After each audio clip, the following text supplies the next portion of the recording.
Well, good morning. Thank you for joining me. Brand image, customer experience, customer engagement. Now, I put a little raw video on last night where I went and had a chat with Jonathan about the techie sector and the new employer branding. But we'll leave you to have a look at that because that's now on the YouTube and bits and pieces.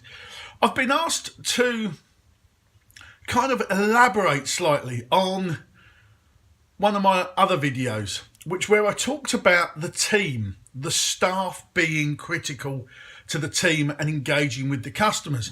Lovely chat at a business meeting this morning. So we come back in the office, quick cup of coffee before we head out.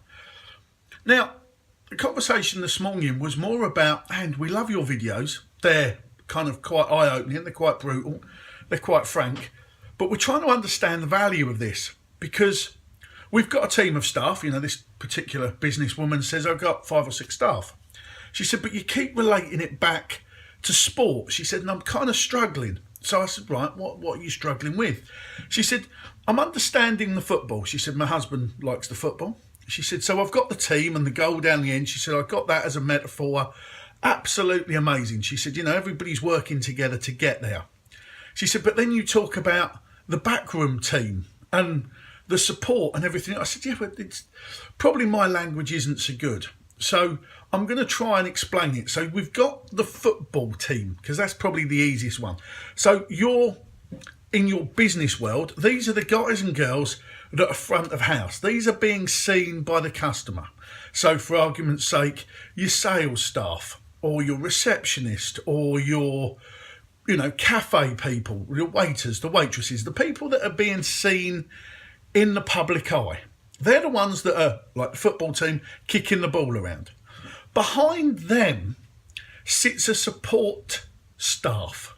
Should we say your accountants, your financial controllers, your cleaners, your backroom, what I'd call backroom staff, your techie people, your social media people, your managers, your supervisors, all the rest of it that sit behind. Because in sport, you haven't just got the players. You've got dietitians, you've got fitness trainers, you've got masseuses, you've got everything that goes around the football stadium. So I was explaining this to her and she went, right, I get that now. And I said, unless you're all working as a team for a common goal, a common aim and everything else, you're stepping up, you're supporting each other. Now, this is where the difference goes.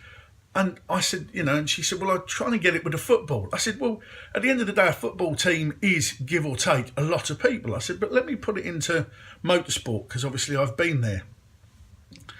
In F1, and, F1's easy, Mr. Hamilton sits in the car, one person, one car. Then you've got a set of mechanics that do the pit stop. Inside the garage, you've got a load of techie guys. On the pit wall, you've got the race strategy guys. Back at Mercedes HQ is another load of guys and girls sat on the computer. But take your steps sideways. In the hospitality unit are the chefs, the waitresses, the hospitality team. Then you've got a test team that have been testing the bits for this car.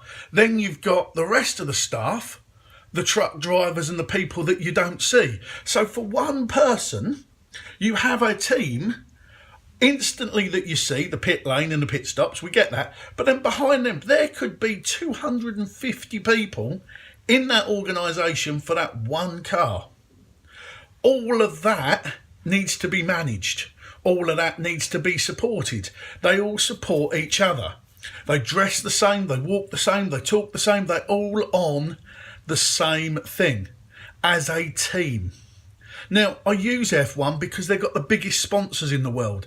They've got the biggest turnover of money, the biggest presence, and whatever mistakes are made by the guys on pit lane or the driver are seen publicly around the world by, give or take, 600 to 800 million people live. Now, you, as a business owner, and I said this to her this morning, don't kind of have that scrutiny. There aren't that many eyes looking at you when you make a mistake. But the bonus is, they've planned for what they're going to do. They've had practices and all the rest of it. They keep coming in, changing the tire, changing. So you in your business need to work with your staff. You need to communicate. You need to talk because your staff are going to be the people. that go out and meet the customers, that sell the business, that sell the products, that sell the brands.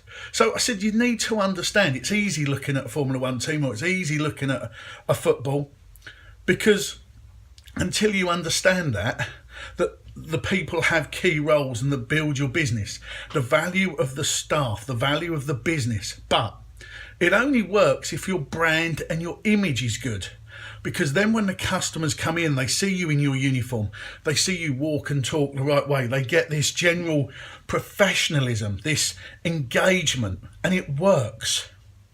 So she was a lot happier this morning. She kind of got it. Obviously, her husband's into football, and it was like, yeah, I get that now. I can see how the people behind can make the best. And I said, well, you know, it's as simple as that. But you've got to lead by example. You've got to have your leadership. You've got to be, you know, engaging with your staff, because if your staff are happy, they're going to go out and they're going to get you more business. They're going to get you more customers. They're going to dress right and look right and be right. And then she said, well, you talk about this engagement all the time, uniform wise. I said, yeah, it's very much critical. You go out wearing the right uniform, the way you dress, the way you walk, the way you talk. If you're happy and if you're bouncing and if you're enjoying life, and there's a bit between enjoying life and bouncing off the wall, you can't do it every day, I appreciate that, but there comes a point that if you're happy to be at work, and sometimes, as Jonathan said, it's not just financial, it's what you get, it's the incentives, it's the enjoyment. Will you work for the person? Will you enjoy working with them? You're going to be happier, you're going to go out, you're going to engage, and you're actually going to get better feedback, and that feedback is online.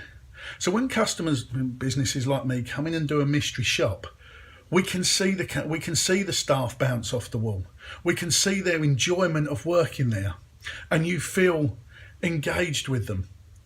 So just bear that in mind. Obviously, I've tried to explain it a little bit different. Now, we know Jonathan's going to go off and talk about how to use your best staff in the techie world to keep them. They're worth millions of pounds. It went over my head last night, the amount of money that's involved in some of these techie systems, the analytics systems, whoa, way over the top. But they are doing so much more to showcase the business as a great place to work and, you know, be at, to try and headhunt these guys and girls to go there, because that's how the business works. Now, probably in your retail, your restaurant, it's probably not going to be the right thing, but you need to understand you need to look after your staff. The better you look after your staff, the better the staff will work for you. So sometimes it's a bit of financial, other times it's, as he said, soft incentives. So just bear that in mind. Now, I'm going to head across because I've got a bit of a meeting, which is why I'm probably pausing a little bit more, because I'm trying to get myself ready. But think about your business, think about your leadership, think about your management style, think about the people you've got in your team to help the people at the front of house. And then what your customers do, because as I've said so many times, your customers are your unpaid sales force. So if they're having a good time, you can utilise them, and I'll tell you how to do that later, because that's what I'm just about to go and talk to some people about. But think about that. Think about how important your team, your style, your leadership, your management is with your staff, because your staff are the ones that are engaging the customers. Have a great day. Take care. See you soon.